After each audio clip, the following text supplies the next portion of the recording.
I recently had an opportunity to review with Investor Circle, who's been supporting this work, our progress on the development of a certified social impact projection practice. For this presentation, we reviewed the big picture question of what does blended value mean, and the missing pieces of the puzzle as we see them. I've been thinking about this issue for a long time. In about 2007, when I entered this field, I was drawn to the writings of Jed Emerson. As he points out in this quote, it's not easy, but it's fairly straightforward. We need to rethink on a normative basis what is the nature of the enterprise. And we need also some tools if we hope to institutionalize some of these practices that quantify the effects. This question of re-envisioning the enterprise from a normative point of view, here's the part that you're all very familiar with. There's a positive attribute of the enterprise, that is its revenue, and there's a negative attribute, which is its cost. When the revenues exceed the cost, we have profits, and that's good, provided that the profits relationship to the capital at risk, it looks like a good investment. But obviously this is only one portion of the enterprise. Increasingly, we've been attending to the concept that these internalities of the enterprise don't reflect the entire picture. Obviously, there are externalities. Most of the focus in our movement to date has been on negative externalities. You might understand these as corporate social responsibility issues or environmental, social, and government issues. We're interested in our work at GoodCompany Ventures in helping entrepreneurs to scale innovation on the generation of positive externalities, which we refer to as impact or additionality. This is what we think that early stage impact investors are really seeking.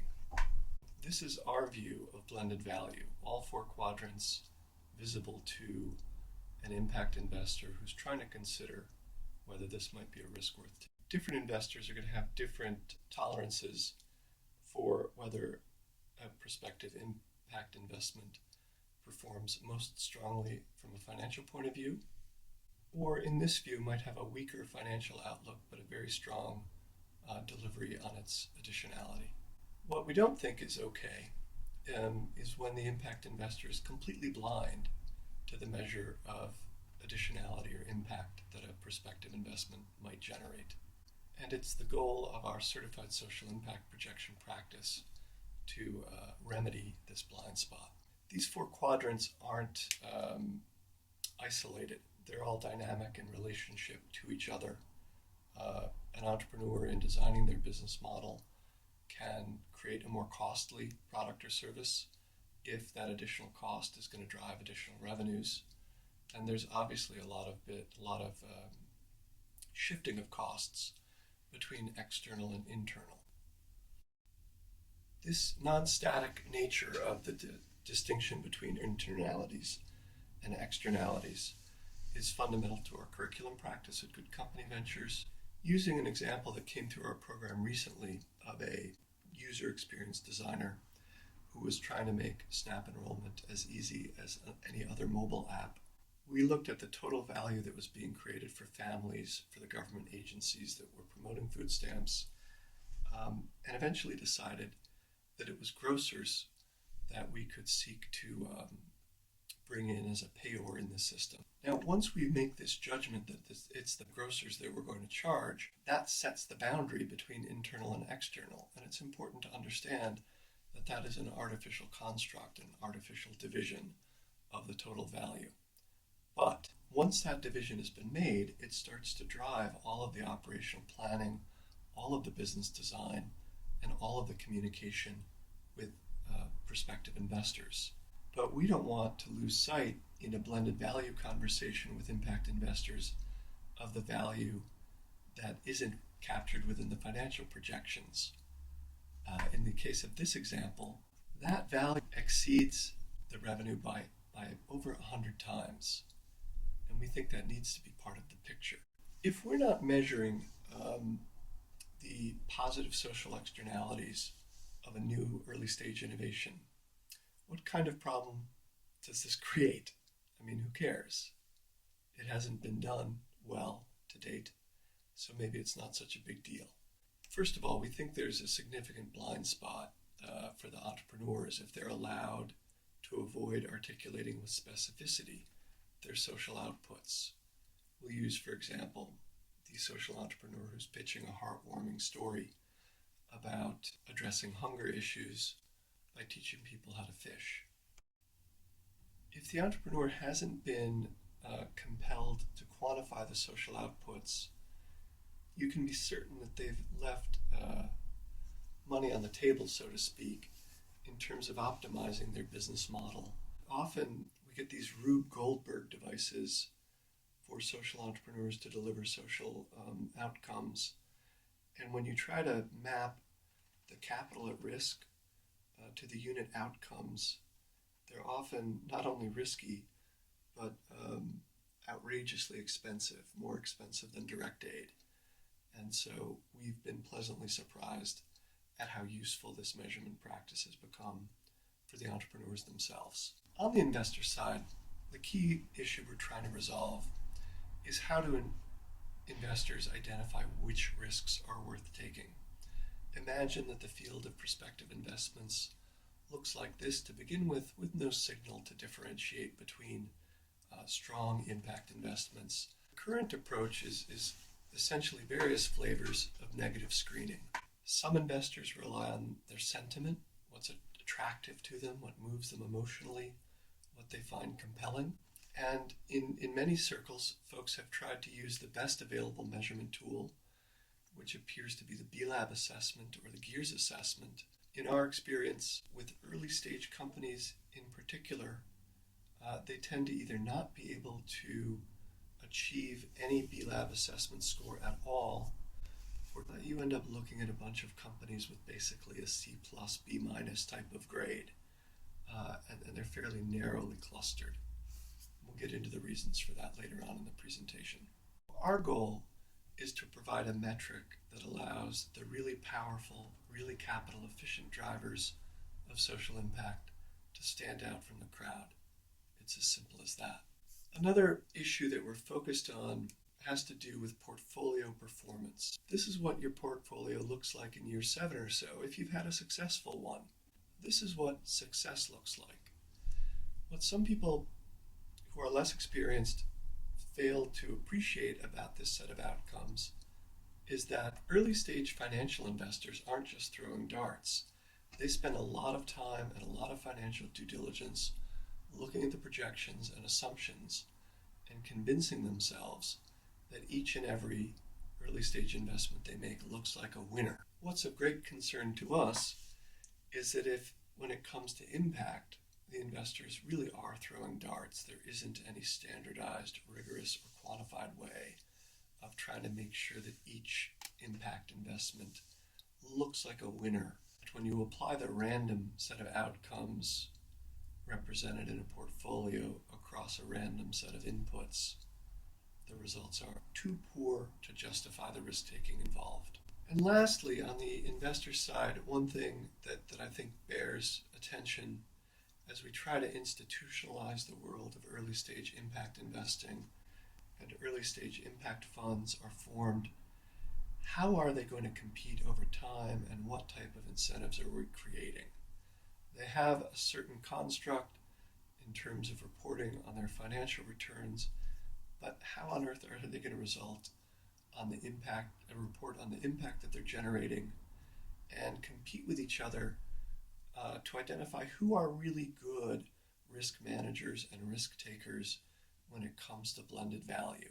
When there's nothing but anecdotes and heartwarming photos on the impact side of the annual report, there's an obvious incentive created to compete on the basis of the quantitative financial return and a resulting incentive to lower the bar on the impact being pursued and the risks being borne in pursuit of that impact.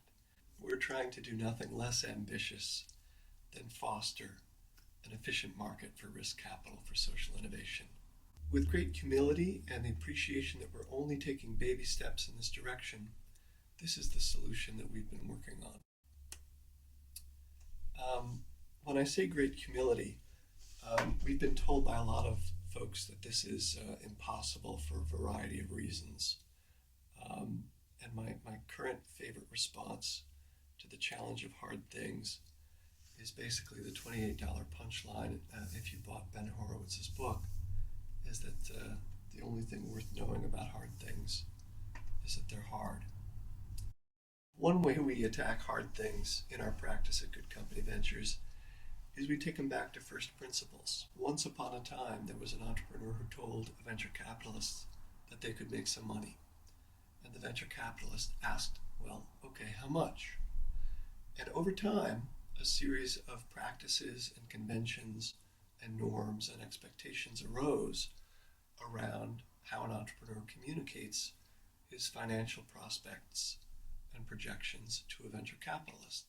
Does it require a lot of work on the part of the entrepreneur? Yes, it does. Do any entrepreneurs pitch venture capitalists without having prepared a set of financial projections? No, they don't. Why? Because it matters. It's fundamental to the exercise. When it comes to impact, if it is fundamental to size,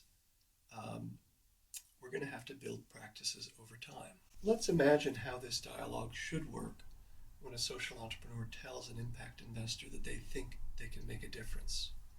We think the investor's obligation is to ask and examine how much impact. Unfortunately, it's our observation that both sides of the table find all kinds of reasons to skip this investigation. What they're really saying is not that they don't care about these issues, but they just don't have the right tools to explore the question at all. There's a couple tools or practices that exist in this space. So the B-Lab assessment is incredibly well evolved, and it's incredibly good at what it does, but it was designed to measure negative externalities, not positive externalities. And it was designed for very good reasons in terms of auditability and integrity, to be retrospective only. It devoutly refuses to measure what a company might do in the future, for good reasons, absolutely fundamental to its design. But it's helpful to recognize that because it wasn't designed to measure things that might happen in the future, it's not very useful for this purpose. The other practice that is fairly, well evolved, I guess, is social return on investment. As practiced by grant makers, it's typically been an examination of the efficacy of a grant program that was applied retroactively. It created an assumption that measuring impact required resorting to expensive external experts.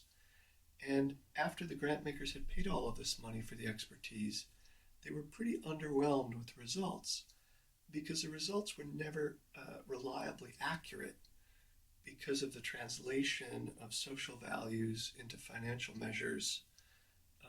It would be similar to if your accountant told you that you probably made a profit last year, give or take 50%. So as a cost accounting measure, it's been largely discredited and throws some shade over this entire exercise. What we think we're doing is fundamentally different. We understand that it takes a lot of time and probably expertise to get closer to an absolutely reliable number. We know that early stage entrepreneurs do not have the time to attend to this, and they don't have the money to spend on experts. But we're committed to not letting the perfect be the enemy of the good. And when we look at the way early stage entrepreneurs and investors handle financial projections, there's a great deal of comfort with the value of estimating and an understanding that the resulting financial projections are not accurate, but they provide real illumination as to the general magnitude of the opportunity, and more importantly, transparency that allows the investor to begin a dialogue with the entrepreneur as to what type of assumptions are they making and how rigorously have they thought about the opportunity that they're presenting. We think it's really important to begin to treat in a common way, in a common and comparable practice, not only the financial outcomes, but also the social outcomes. The practice we've been involving, which we call social impact projection, or SIP, involves 3 steps. Each one is fairly simple in and of itself, but each one builds upon the findings of the previous step. The first step, fairly obviously, is to identify what it is that we're measuring. This typically requires moving the entrepreneur from a systemic or outcome-based description of what their mission is to a tactical output-based measure. Part of this practice, we ask the entrepreneur to try to reconcile their output measures to standardized databases like IRIS, so that we're all talking about the same things, and over time we'll develop a knowledge base that makes us all collectively smarter and allows this to happen a little bit more quickly for the entrepreneurs. Once the entrepreneur has identified 1, 2, or possibly 3 key outputs that are proxies for the overall social outcomes that they're trying to drive, then we take it down to the unit economics of the business and try to map the causal relationship between growth of the business on the revenue side as reflected in their existing financial projections to the growth of the social outputs over time. This attribution function allows us to create a quantity of projected social output over time, and then the last step is really to denominate that quantity in dollars. And for this step, we ask the entrepreneurs to refer to external literature that identify credible high and low expressions of financial value of a given social output, and then pick a value that they're comfortable with within that range. But we create a range of reference with transparency that a prospective investor can judge whether they feel that social value has been undervalued or overvalued when translated to a financial currency. As a result, we allow social entrepreneurs in a fairly easy and standardized way to express the logical steps through which they are making claims of social impact or additionality, and to present a quantification of this with supporting calculations that allow the investor to examine those assumptions and assertions and decide whether for them the entrepreneur has made a strong and credible case.